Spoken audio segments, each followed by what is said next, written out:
동성애 안 됩니다. 동성애 하는 사람 하나님 가장 미워하십니다. 동성애 버려야 됩니다.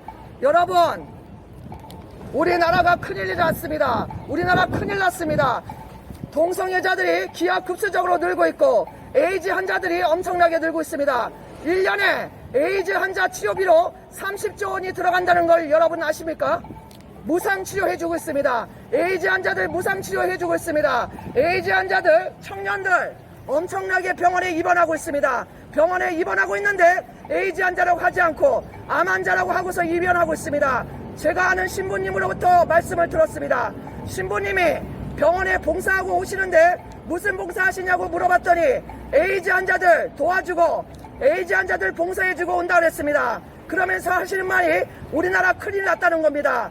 에이즈 환자들이 엄청나고 동성애자들이 엄청나게 많다고 그렇습니다. 엄청나게 많이 늦는다고 그랬습니다. 여러분, 며칠 전에 에이즈 환자를 치료하시는 연한섭 병원장 그분의 말씀을 들어보니까 찜질방에서 남자 청년들이 방을 하나 얻어놓고 집단 성관계 한답니다. 집단 동성애 성관계를 한답니다. 우리나라는 타락해도 너무나 엄청나게 너무나 끔찍하게 타락했습니다. 여자친구 남자친구 만나면 모텔방 자취방 어떤 으슥한 곳에 들어가서 성관계 하는 것은 이제는 다반사가 되었습니다. 일상생활이 되었고 그것도 모자라서 이제는 여자는 여자끼리 남자는 남자끼리 동성애 한다고 난리를 치고 동성애 합법화하려고 난리를 치고 정부도 그에 따라서 동성애 합법화 해준다고 정의당과 더불어민주당이 앞장서갖고 지금 법을 통과시키려고 있습니다. 나라가 망하게 생겼습니다. 동성애 합법화하면 어떻게 되는지 아십니까? 여러분, 그냥 구경만 하지 마시고 재난지원금 주시면 그냥 받아서 쓰지만 마시고 나라를 살리고 아이들을 살려야 됩니다. 초등학교 아이들부터 동성애법이 합법화가 되면 남자는 남자끼리 여자는 여자끼리 성관계 해도 그거는 자연스러운 것이야. 그것은 네 취향이니까 네가 알아서 마음대로 해. 이렇게 가르친다는 것입니다. 벌써 여성가족부에서 그 교육이 시작됐습니다. 여러분, 여성단체에서 기자회견하고 이렇게 애를 쓰고 있는 분들이 계십니다. 엄마들이. 여러분, 큰일 났습니다. 에이즈 환자들 이렇게 넘쳐나는데 정부에서는 규제를 하기는커녕 동성애 차별금지법을 지금 통과시키려고 한다는 게 이게 말이 됩니까? 정신 나가지 않고서는 이게 말이 됩니까? 어디 찜질방 이런 데 들어가서 온갖 음란을 행하고 남자 청년들은 찜질방에 방 하나 빌려놓고 집단으로 동성애 성관계를 한다고 그럽니다. 이것은 여면서 동성애자들 에이즈 환자들 치료하시는 병원 원장님이 직접 며칠 전에 유튜브에 말씀하신 것입니다. 심각합니다. 그런데도 여러분은 불구경하고 계십니까? 우리 아이들이 지금 얼마나 위험한지 아십니까? 교회가 나쁜 것 하라고 가르치지 않지요. 교회가 가정을 지키고 자녀들을 잘되게 지키고 사회를 올바르게 하고 봉사도 많이 하고 노숙자들 쉼터 만들고 밥을 해서 먹여드리고 이런 좋은 일들을 많이 합니다. 그런데 가끔씩 가짜 기독교인이 나와서 TV 뉴스 같은데 그런데 나와서 기독교를 욕먹인 그런 부분들이 있습니다. 그렇기 때문에 TV 뉴스 기자들은 무슨 이유에 있었는지 그런 것만 골라서 내보냅니다. 뉴스에 그런 거 기독교 좀 잘못된 거 이런 것만 골라서 내보내니까 기독교 전체가 이렇게 잘못된 것으로 오해하는 이런 일들이 많이 있습니다. 그렇지만 그렇지 않습니다.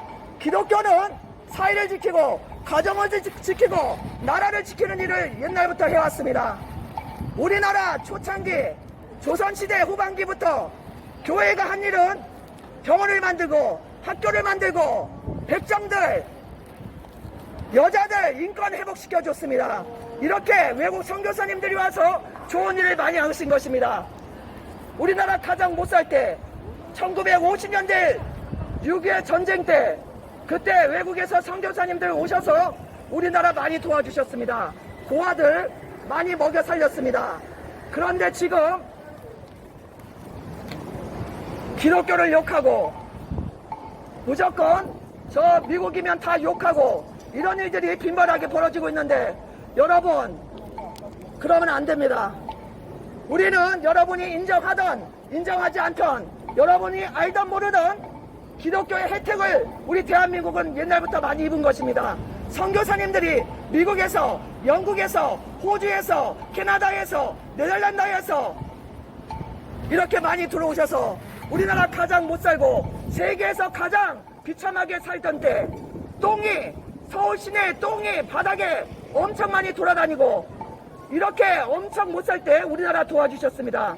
외국에서 선교사님들이 오셔서 여러분이 인정하든 안 하든 여러분들은 하나님의 은혜를 받은 자요, 기독교 선교사님들의 도움을 받은 자입니다. 그 후손들입니다.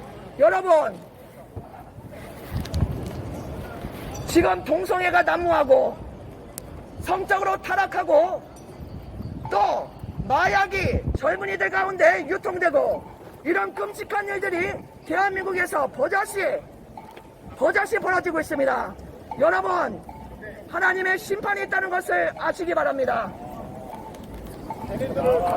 사람은 속일 수 있지만 하나님의 눈은 절대 속일 수 없고 이 세상에서 떵떵거리고 잘 산다 할지라도 그것이 끝이 아닙니다. 죽은 다음에 우리는 끝이 아닙니다. 죽은 다음에는 천국 아니면 지옥으로 가는 것입니다.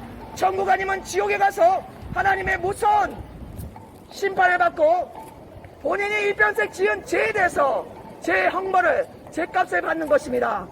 끔찍한 지옥에서 받는 것입니다.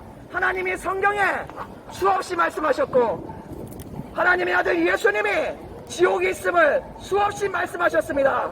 진리를 알지니 진리가 너희를 자유케 하리라 그랬습니다.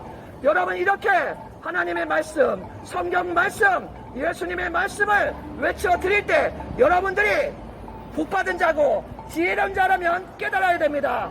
이렇게 목청 터져라 이렇게 외쳐 드리는데도 너는 떠들어라, 나는 내가 길 간다, 나하고 상관없다 이렇게 생각하면 여러분은 결국에는 어리석은 자가 되어서 죄값은 사망으로 영원한 지옥불에 떨어질 것이 100%입니다. 100%입니다. 결국에는 하나님의 심판을 받게 될 것이요, 여러분의 영혼은 지옥불에 들어가서 영원히 고통받게 될 것입니다. 지옥불은 영원히 꺼지지 않고 타오르고 있으며 지옥에서 사람 살을 뜯어먹는 벌레도 죽지 않고 살고 있다고 예수님이 말씀하셨습니다. 예수님의 말씀입니다. 한 번 죽는 것은 정해진 것이요, 그 다음에 하나님의 심판이 반드시 있다고 말씀하셨습니다. 죄의 값은 사망으로 영원한 지옥불에 들어간다고 예수님 말씀하십니다. 죄인이 아닌 사람이 없습니다. 저를 포함해서 모든 사람은 날마다 일평생 죄를 짓고 살았습니다. 그러므로 죄인이며 그 죄를 용서받지 못한다면 영원한 지옥불에 떨어집니다. 영원한 지옥불로 들어갑니다. 깨달으시고 하나님이 부르실 때, 하나님이 구원의 기회를 주실 때 예수님 믿어 죄 용서받고 구원받아야 됩니다.